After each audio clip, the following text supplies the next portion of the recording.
ഗർഭിണികൾക്ക് ഗർഭസ്ഥ ശിശുവിന്റെ അനക്കം ഏത് വീക്സ് മുതലാണ് എല്ലാ ദിവസവും കിട്ടിത്തുടങ്ങുന്നത് എന്നുള്ളത് പല അമ്മമാരിലുമുള്ള ഒരു ഡൗട്ടാണ്. കാരണം ചിലരൊക്കെ പറയാറുണ്ട് കുഞ്ഞിന്റെ അനക്കം 17 ആഴ്ചയിൽ കിട്ടിയിട്ടുണ്ട്, അല്ലെങ്കിൽ 18 ആഴ്ചയിൽ കിട്ടിയിരുന്നു. അതുകൊണ്ട് തന്നെ നിങ്ങളുടെ കുഞ്ഞിന്റെ അനക്കം ഏത് വീക്സ് മുതലാണ് എല്ലാ ദിവസവും കിട്ടുന്നത് എന്നതിനെ കുറിച്ച് നോക്കാം ഇന്നത്തെ വീഡിയോയിൽ. ഞാൻ ഡോക്ടർ റിസ. എന്റെ ചാനൽ ആദ്യമായിട്ട് കാണുന്നവരാണെങ്കിൽ സബ്സ്ക്രൈബ് ചെയ്യാൻ മറക്കരുത്. അപ്പൊ നമുക്ക് വീഡിയോയിലേക്ക് കടക്കാം. ആദ്യം തന്നെ നിങ്ങൾ മനസ്സിലാക്കേണ്ടത് എല്ലാ ഗർഭിണികൾക്കും കുഞ്ഞിന്റെ അനക്കം അനുഭവപ്പെടുന്നത് ഒരേ വീക്സിലാവണമെന്നില്ല. വീക്സിൽ വ്യത്യാസം വരാം. ചിലർക്ക് കുറച്ച് നേരത്തെ അനുഭവപ്പെടാം, എന്നാൽ മറ്റു ചിലർക്ക് കുഞ്ഞിന്റെ അനക്കം അനുഭവപ്പെടുന്നത് കുറച്ച് ലേറ്റ് ആയിട്ടും ആയിരിക്കും. ഗർഭകാലത്തിന്റെ ആദ്യത്തെ 3 മാസങ്ങളിൽ മിക്ക ഗർഭിണികൾക്കും കുഞ്ഞിന്റെ അനക്കം കിട്ടുന്നതല്ല. കാരണം ഈ ഒരു സമയത്ത് ഭ്രൂണം വളരെ ചെറുതായിരിക്കും, അതിവേഗം വികസിച്ചുകൊണ്ടിരിക്കുന്ന സമയം കൂടിയാണ്. ഈ ഒരു സമയത്ത് കുഞ്ഞ് വയറിനകത്ത് ചലിക്കുന്നുണ്ട് എന്നുണ്ടെങ്കിലും അമ്മയ്ക്ക് കുഞ്ഞിന്റെ അനക്കം ഫീൽ ചെയ്യാൻ സാധിക്കുന്നതല്ല. ഗർഭകാലത്തിന്റെ സെക്കൻഡ് ട്രൈമസ്റ്ററിലേക്ക് കിടക്കുമ്പോൾ, അതായത് 4, 5, 6 മാസങ്ങളിലേക്ക് കിടക്കുമ്പോൾ കുഞ്ഞിന്റെ അനക്കം ഏകദേശം 80% സ്ത്രീകൾക്കും കുഞ്ഞിന്റെ അനക്കം കിട്ടാറുണ്ട്. ഈ ഒരു സമയത്ത് കുഞ്ഞിന്റെ അനക്കം വളരെ മൈൽഡ് ആയിട്ടുള്ള രീതിയിലായിരിക്കും ലഭിക്കുന്നത്. അതായത് ചെറിയ രീതിയിലുള്ള വൈബ്രേഷൻ പോലെ, അല്ലെങ്കിൽ ഗ്യാസ് ബബിൾസ് പോലെ, അല്ലെങ്കിൽ ഒരു തുടിപ്പ് പോലെയൊക്കെ ആയിരിക്കും കുഞ്ഞിന് അനക്കം ലഭിക്കുന്നത്. ഈ ഒരു സമയത്ത് നിങ്ങൾ കിടക്കുമ്പോഴോ അല്ലെങ്കിൽ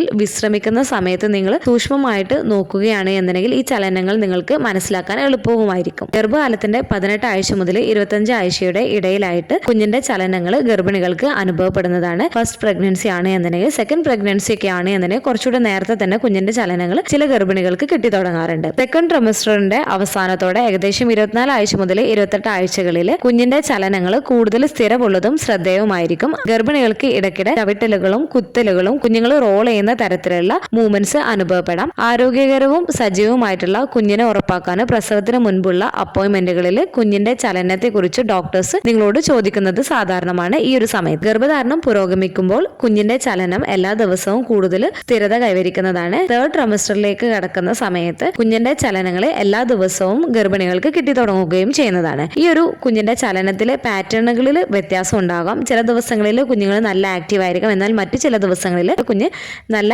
ആക്റ്റീവ് ആവണമെന്നുമില്ല. കുഞ്ഞുങ്ങളുടെ മൂവ്മെന്റ്സ് ചിലപ്പോൾ നിങ്ങൾക്ക് സൂക്ഷ്മമായിട്ടുള്ള ഫ്ലറ്ററുകളായിട്ടോ അല്ലെങ്കിൽ മറ്റുള്ളവ ചില വ്യക്തമായിട്ടുള്ള കിക്കുകളോ റോളുകളോ ആയിട്ട് നിങ്ങൾക്ക് ലഭിക്കുന്നതാണ്. ഏകദേശം ഇപ്പോൾ കുഞ്ഞിന്റെ അനക്കം ഏതൊക്കെ രീതിയിലാണ്, എങ്ങനെയൊക്കെയാണ്, എപ്പോൾ മുതലാണ് ഗർഭിണികൾക്ക് കിട്ടി തുടങ്ങുന്നത് എന്നുള്ളതിനെ കുറിച്ച് നിങ്ങൾക്ക് മനസ്സിലായിട്ടുണ്ടാവുമെന്ന് വിചാരിക്കുന്നു. ഇനി കുഞ്ഞിന്റെ ചലനങ്ങൾ സ്ഥിരമായിട്ട് ഗർഭിണികൾക്ക് ഏത് ആഴ്ച മുതലാണ് എല്ലാ ദിവസവും കിട്ടി തുടങ്ങുന്നത് എന്നതിനെ കുറിച്ച് നോക്കാം നമുക്ക്. ഗർഭകാലത്തിന്റെ 28 ആഴ്ച മുതൽ എല്ലാ സ്ത്രീകൾക്കും തന്നെ ദിവസവും കുഞ്ഞിന്റെ ചലനങ്ങൾ അനുഭവപ്പെടുന്നതാണ്. എന്നിരുന്നാലും കൃത്യമായിട്ടുള്ള സമയം സ്ത്രീകളിൽ നിന്ന് സ്ത്രീകളിലേക്കും ഒരു ഗർഭത്തിൽ നിന്നും മറ്റൊന്നിലേക്കും വ്യത്യാസപ്പെടാം. ഒരു പൊതുവായിട്ടുള്ള മാർഗനിർദ്ദേശം ഗർഭകാലത്തിന്റെ സെക്കൻഡ് ട്രൈമസ്റ്ററിന്റെ അവസാനവും തേർഡ് ട്രൈമസ്റ്ററിന്റെ തുടക്കത്തിലും പല സ്ത്രീകൾക്കും കുഞ്ഞിന്റെ ചലനങ്ങൾ എല്ലാ ദിവസവും അനുഭവപ്പെട്ടു തുടങ്ങുന്നതാണ്. നിങ്ങളുടെ കുഞ്ഞിന്റെ ചലനം 24 ആഴ്ചയായിട്ടും നിങ്ങൾക്ക് അനുഭവപ്പെടുന്നില്ല എന്നുണ്ടെങ്കിൽ തീർച്ചയായിട്ടും നിങ്ങൾ ഡോക്ടറെ കണ്ട് മറ്റു പ്രശ്നങ്ങളൊന്നുമില്ല എന്നുള്ളത് ഉറപ്പുവരുത്തേണ്ടതാണ്. നിങ്ങളുടെ കുഞ്ഞിന്റെ ചലനങ്ങൾ നിങ്ങൾക്ക് അനുഭവപ്പെടുമ്പോൾ ബാധിക്കുന്ന ചില ഘടകങ്ങളിൽ ഒന്നാണ് പ്ലാസന്റയുടെ സ്ഥാനമാണ്. കുഞ്ഞുങ്ങളുടെ ചലനങ്ങൾ നിങ്ങൾക്ക് അനുഭവപ്പെടുമ്പോൾ പ്ലാസന്റയുടെ സ്ഥാനം സ്വാധീനിക്കുന്നുണ്ട്. നിങ്ങളുടെ പ്ലാസന്റയുടെ പൊസിഷൻ ആന്റീരിയർ ആണ് എന്നുണ്ടെങ്കിൽ, അതായത് ഗർഭാശയത്തിന് മുൻവശത്താണ് സ്ഥിതി ചെയ്യുന്നത് എന്നുണ്ടെങ്കിൽ കുഞ്ഞിന്റെ ചലനങ്ങളെ പ്ലാസന്റ കുഷൻ ചെയ്യുകയും അവ ശ്രദ്ധിക്കപ്പെടാതിരിക്കുകയും ചെയ്യുന്നതാണ്. അതുകൊണ്ട് തന്നെ ആന്റീരിയർ പ്ലാസന്റ ഉള്ള ഗർഭിണികളാണ് എന്നുണ്ടെങ്കിൽ മിക്ക ഗർഭിണികൾക്കും കുഞ്ഞിന്റെ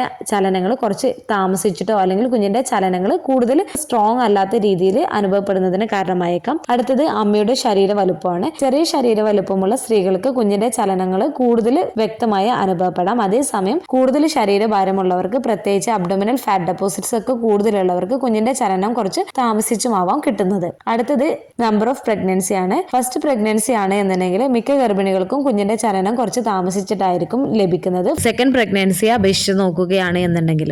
അടുത്തത് നിങ്ങളുടെ കുഞ്ഞിന്റെ പ്രവർത്തന നിലയാണ്. ഓരോ കുഞ്ഞിനും അതിൻ്റെതായിട്ടുള്ള പ്രവർത്തന രീതിയുണ്ട്. ചില കുഞ്ഞുങ്ങൾ കൂടുതൽ ആക്റ്റീവ് ആയിരിക്കും, മറ്റു ചില കുഞ്ഞുങ്ങൾ കുറച്ച് ആക്റ്റീവ് കുറവായിരിക്കും. ഇങ്ങനെയുള്ള കേസുകളിൽ കുഞ്ഞുങ്ങൾ കൂടുതൽ ആക്റ്റീവ് ആയിട്ടുള്ളവർ ആരാണോ അവരുടെ ചലനങ്ങൾ കൂടുതലായിട്ട് ഗർഭിണികൾക്ക് ഫീൽ ചെയ്യുന്നതിന് കാരണമാവുകയും ചെയ്യുന്നതാണ്. നിങ്ങളുടെ കുഞ്ഞിന്റെ ചലനങ്ങൾ നിങ്ങൾക്ക് ആദ്യമായിട്ട് ഫീൽ ചെയ്യുന്ന സമയത്ത് ചിലപ്പോൾ ദിവസത്തിൽ ഏതെങ്കിലും ഒരു സമയത്തൊക്കെ ആയിരിക്കും നിങ്ങൾക്ക് ഫീൽ ചെയ്യുന്നത്. ചെറിയ രീതിയിലുള്ള ഒരു തുടിപ്പ് പോലെ അല്ലെങ്കിൽ ഒരു ഗ്യാസ് ബബിൾസ് പോലെയൊക്കെ ആയിരിക്കും നിങ്ങൾക്ക് തുടക്കത്തിൽ ലഭിക്കുന്നത്. ഇങ്ങനെയുള്ള ഒരു ചലനങ്ങൾ നിങ്ങൾക്ക് 1-2 ദിവസമൊക്കെ നിങ്ങൾക്ക് കുഞ്ഞിന്റെ ചലനങ്ങൾ കിട്ടി, പിന്നീടുള്ള 1-2 ദിവസം നിങ്ങൾക്ക് കിട്ടിയില്ല, അല്ലെങ്കിൽ ഒരാഴ്ചയൊന്നും നിങ്ങൾക്ക് കുഞ്ഞിന്റെ ചലനങ്ങൾ കിട്ടിയിട്ടില്ല എന്ന് വിചാരിച്ചിട്ട് നിങ്ങൾ ടെൻഷൻ ആവേണ്ടതില്ല. എന്നാൽ നിങ്ങളുടെ കുഞ്ഞിന്റെ ചലനങ്ങൾ ഏകദേശം ഒരു 20 ആഴ്ച അല്ലെങ്കിൽ 22 ആഴ്ചയിലൊക്കെ മിക്ക ഗർഭിണികൾക്കും കുഞ്ഞിന്റെ ചലനങ്ങൾ നല്ല പോലെ തന്നെ കിട്ടി തുടങ്ങാറുണ്ട്. ഏകദേശം പല സമയങ്ങളിലായിട്ടും കുഞ്ഞിന്റെ ചലനങ്ങൾ അനുഭവപ്പെടാറുണ്ട്. ഇങ്ങനെ സ്ഥിരമായിട്ട് നിങ്ങളുടെ കുഞ്ഞിന്റെ ചലനങ്ങൾ നല്ല പോലെ തന്നെ അനുഭവപ്പെട്ടു തുടങ്ങുകയാണ് എന്നുണ്ടെങ്കിൽ, പിന്നീടുള്ള ദിവസങ്ങളിൽ കുഞ്ഞിന്റെ ചലനങ്ങൾ നിങ്ങൾക്ക് അനുഭവപ്പെടുന്നില്ല എന്നുണ്ടെങ്കിൽ നിങ്ങൾ ഭക്ഷണമൊക്കെ കഴിച്ചിട്ട് സമാധാനത്തോടു കൂടെ കുറച്ച് സമയം ലെഫ്റ്റ് സൈഡിലേക്കൊക്കെ ചെരിഞ്ഞ് കിടന്നിട്ട് നിങ്ങൾ